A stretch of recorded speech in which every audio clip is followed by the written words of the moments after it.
mago mor no mako gwenge mopogore opogore okinyi makawuono e kinde mane jotelo mawuok e gwengego ne chamo muma kaka jotend migepe. Jopiny orwako kang' kagi geto neno kuom jotelo go ber kendo kelo lokruok mana e gwengegi ka kendo gitimo kata gichiwore mar kelo dongruok ne oganda jo Kenya duto. Owinjane kaka jopiny owuoyo ka gigolo paro mopogore opogore e wi chamo muma mag jotelo ma ochamo muma kaka jotend migepe odiochieng' makawuono mawuok e gwenge mopogore opogore. Upande wa maendeleo ningependa angalia hasa mwenye atasimamia corruption.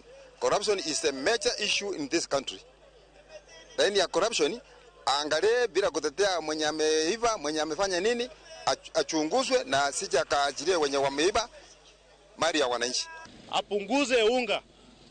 Hii mambo ya unga sisi tulikuwa tunatarajia vile alisema akiweka Biblia chini. Akiweka Biblia chini, unga chini. Sasa ameweka Biblia chini, unga juu.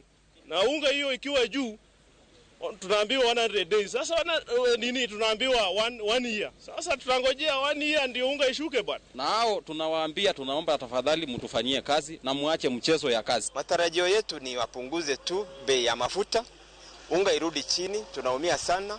Alafu mbolea tunahitaji lakini sio kwa saizi, warudishe nao kila kitu chini. Mimi driver, mafuta ikienda juu, kila kitu inaenda juu.